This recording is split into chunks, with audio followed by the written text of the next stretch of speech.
संदीप ने अपनी माँ के कहने पर गांव में शादी कर ली थी। लड़की का नाम था सुनीता। माँ का कहना था एकदम मॉडर्न बहू नहीं होनी चाहिए, लेकिन उन्हें नहीं पता था कि गांव से आने वाली बहू सुंदर सुशील तो होगी और उसको गांव से बाहर भी निकाल लाएंगे, लेकिन उसके अंदर का गांव कैसे बाहर निकलेगा? शादी के कुछ दिन बाद। माँ, टिफिन तो देना जरा। बेटा, अब तो स्कूल नहीं ऑफिस जाता है, माँ से नहीं अपनी बीवी से टिफिन मांगा कर। ओके माँ। सुनीता, टिफिन ले आओ। 1 किलो टिफिन, इसके अंदर पिस्ता डाल दिया है। पिस्ता? पिस्ता क्यों? सास जी ने बोला था ना कि आपको पिस्ता बहुत पसंद है। ओहो, मैंने पिस्ता नहीं पास्ता बोला था, पास्ता। पास्ता? कहीं होता है पास्ता? अरे बेटी तू रहने दे, मैं बना दूंगी। अच्छा किया कि पाव भाजी बनाने का नहीं बोला, वरना किसी के पाव बना देती है। सुनीता को बुरा लगता है, लेकिन उसकी नादान हरकतें कम नहीं होती। ऐसे ही एक दिन। अरे तुमने ये क्या लगाया है? अरे आप वो फूस फूस करके लगाते हैं ना, वही। दियो? कहाँ दियो? किसको दियो? अरे वही ना जिससे खुशबू आती है। हाँ हाँ सही पकड़े हैं। अच्छा लेकर तो आना। कौन सा डियो लगाया तुमने? अभी लेकर आते हैं जी। संदीप की बात मानकर सुनीता अंदर से खुशबू वाला फुसफुस लेकर आती है। OMG! OMG मतलब ओ माय गणेश ना। अरे OMG छोड़ो, और ये खुशबू वाला फुसफुस की बात कर रही थी तुम? हाँ इसी की, फिर से सही पकड़े हैं। अरे देवी, लेकिन आप सही नहीं पकड़े हैं, ये डियो नहीं है। डियो नहीं है तो क्या लियो है? अरे ये रूम फ्रेशनर है जिसको कमरे में छिड़कते हैं, खुद पर नहीं। कोई बात नहीं, माँ कहती थी आत्मा किराएदार है, शरीर किराए का कर्म। हम शरीर पे ये डालिए तो क्या फर्क पड़ जाएगा?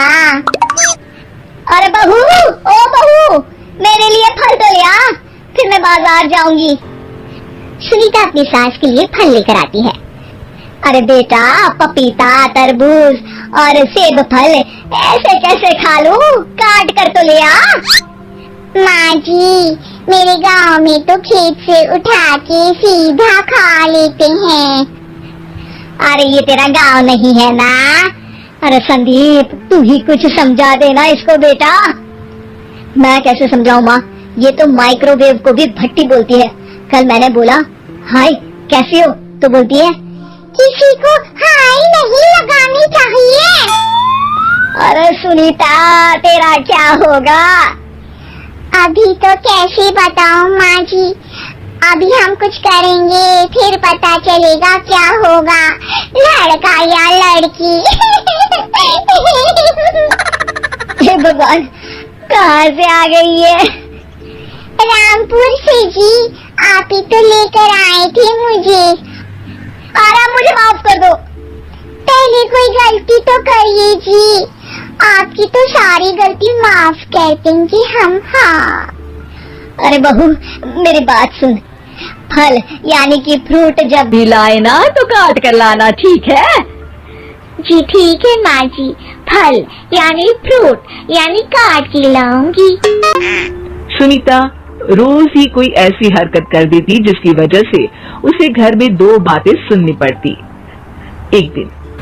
माँ, मेरे बॉस घर पर आने वाले हैं शाम को, उनका बर्थडे है, फैमिली साथ नहीं रहती उनके, तो यही पार्टी कर लेंगे। उनको अच्छा लगा तो शायद मेरा प्रमोशन भी हो जाएगा। मैं ना फ्रूट केक लाकर फ्रिज में रख दूंगी और तेरे साथ आज खाना मैं बनाऊंगी, ताकि जब साहब आए तो खाने में कोई गड़बड़ ना हो। शाम को जब सारी तैयारियां हो जाती है, संदीप के साथ बड़े साहब भी घर आते हैं। फ्रूट केक तो ले आना बहू, फिर खाना खाएंगे। अरे इस सब की क्या जरूरत थी, आपने बुलाया वही काफी है। सर, आपका परिवार शहर में नहीं है तो हम ही आपके परिवार जैसे हैं सर। इतने में ही सुनीता फ्रूट केक लेकर आती है और बड़े साहब की टेबल पर रख देती है और जैसे ही केक के ऊपर का बॉक्स हटाती है, ओह, ये क्या है? केक तो कटा हुआ है। मैं तो ऐसा नहीं लाई थी। आप मुझे शाबाशी दे सकती है माँ जी, मैंने ही केक काट दिया।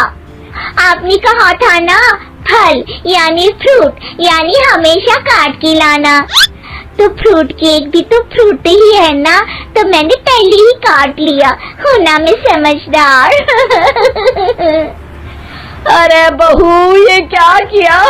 केक हमेशा वही काटता है जिसका जन्मदिन होता है। तुझे एक बात भी समझ नहीं आती, एक नंबर की बेवकूफ है। पूरा माहौल बिगड़ चुका था। संदीप को लगने लगा था कि साहब उसे प्रमोशन तो दूर की बात है, कहीं डिमोशन ना दे दे, लेकिन साहब बीच में ही बोल पड़ते हैं। अरे अरे, कोई बात नहीं, ये इनकी बेवकूफी नहीं है, इनका भोलापन है। बेटा, आप कहाँ से हो? रामपुर गांव से। अरे वाह, गांव से? फिर तो आपके गांव में ताजे फल और सब्जियां मिलते होंगे। हाँ, सही पकड़े हैं।